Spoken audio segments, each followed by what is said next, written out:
धमकी देता है कि अगर उसने मदद नहीं की तो वो दुकान में उसकी चोरी की बात सबको बता देगा। ये सुनकर जफर नाराज हो जाती है। अब वहाँ का माहौल बिगड़ता देख मोजिस फौरन अपना लहजा बदल लेता है। वो सफाई देता है कि वो तेज धूप में कई ब्लॉक पैदल चलकर आया है, इसलिए उसे कार तक लौटने के लिए लिफ्ट चाहिए। जफर कुछ देर सोचती है और उसकी बात मान लेती है। इसी हेल्प के चलते वो दोनों इतनी बातें करते हैं कि दोनों एक दूसरे को पसंद करने लगते हैं, क्योंकि दोनों को ही सर्फिंग में इंटरेस्ट था, जिसके चलते रात में जफर की वैन मोजिस के घर के बाहर होती है और वैन के अंदर वो इंटीमेट हो रहे होते हैं। इसी दौरान मोजिस बिना कुछ जाने एक फिन की वैन से बाहर फेंक देता है, जो कि सर्फिंग बोर्ड में फिन लगाने के काम आती है। अब मोजिस इस रिश्ते को लेकर सीरियस हो चुका होता है। उसका कहना होता है कि हम दोनों किसी रीजन से मिले हैं, इसलिए हमें साथ रहना चाहिए। लेकिन जफर एक जगह रुकने वालों में से नहीं थी। वो मोजिस के घर के अंदर तक नहीं जाती, जबकि मोजिस उस पर दिल से फिदा हो चुका होता है और उसके लिए खाना तक तैयार कर रहा होता है। लेकिन जब तक मोजिस पैनकेक बनाकर लाता है तब तक जफर वहां से जा चुकी होती है,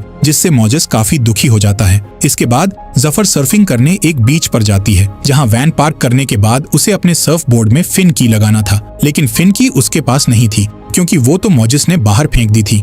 वहीं पास ही में एक ट्रक खड़ा था। जफर उस ट्रक में से फिन की ढूंढने लगती है, तभी उसे किसी के कदमों की आवाज सुनाई देती है। जैसे ही वो पीछे मुड़कर देखती है तो सामने टकर खड़ा होता है, जो मुस्कुराते हुए उसकी तरफ देख रहा होता है। टकर बिना कुछ पूछे उसे एक फिन की दे देता है और कहता है कि उसके पास ऐसी कई फिन कीज हैं। साथ ही वो जफर की अकेले सर्फिंग करने की हिम्मत की तारीफ भी करता है। इसके बाद जफर उसे थैंक्स बोलती है और अपने सर्फ बोर्ड को ठीक करने लगती है। उसी समय मोजिस जफर को खाने की एक फोटो भेजता है और मैसेज करता है कि क्या वो उसके साथ सर्फिंग पर चलना चाहेगी। लेकिन इससे पहले कि जफर कोई रिप्लाई कर पाती, पीछे से टकर आकर उसे बेहोश करके अपने साथ ले जाता है। बहुत लंबी ड्राइव करने के बाद वो अपनी बोट तक पहुंचता है। फिर जफर को बोट में डालकर समंदर में कहीं निकल जाता है। सुबह तक मोजिस भी बीच पर पहुंच चुका होता है, लेकिन जफर उसे कहीं भी दिखाई नहीं देती। फिर वो उसका फोन ट्राई करता है, लेकिन फोन भी वैन के अंदर बज रहा होता है। टकर चालाकी दिखाते हुए जफर का सर्फ बोर्ड वैन में से निकालकर फेंक देता है,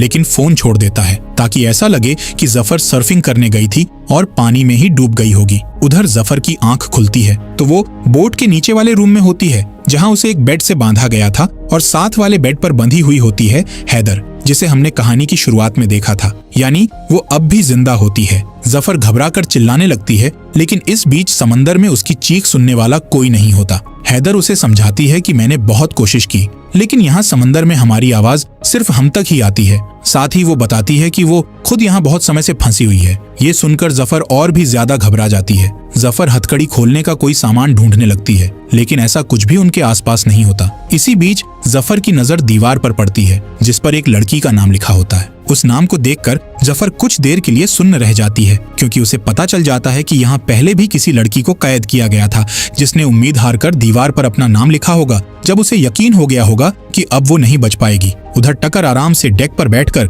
मछली पकड़ रहा होता है। इसी बीच जफर हैदर से पूछती है कि क्या तुम्हें कोई ढूंढने आएगा। हैदर बताती है कि मेरे साथ एक लड़का था इसी बोट पर, लेकिन उसके साथ क्या हुआ ये तुम जानना नहीं चाहोगी। पर जफर उसकी बातों से ही समझ चुकी होती है कि उसके साथ क्या हुआ होगा। फिर हैदर वही सवाल जफर से पूछती है। जफर हल्की मुस्कान के साथ उदासी छिपाते हुए कहती है कि मुझे भी कोई मिस नहीं करेगा। लेकिन जफर को ये नहीं पता होता कि मोजिस अब भी उसके बारे में सोच रहा था। जब मोजिस देखता है कि जफर की वैन बीच से टो की जा रही है तो उसे शक होता है कि जरूर कुछ गड़बड़ है, क्योंकि वो वैन ही जफर का घर है। उसके बिना वो कहीं नहीं जाती थी। इसलिए मोजिस सीधा पुलिस स्टेशन पहुंचता है, क्योंकि अब उसे जफर की चिंता होने लगी थी। लेकिन वहां मौजूद पुलिस वाला बात को गंभीरता से नहीं लेता। वो कहता है कि वो तो एक घूमती फिरती सर्फर है, शायद कहीं घूमने निकली होगी। ये सुनकर मोजिस खुद ही जफर को ढूंढना शुरू कर देता है। दूसरी ओर जफर पूरा दिन हाथ पैर मारती रहती है, लेकिन वो फ्री नहीं हो पाती। फिर रात में उसका ध्यान हैदर की बिकिनी पर जाता है, जिसके अंदर एक पतला सा वायर होता है। जफर वो वायर निकालकर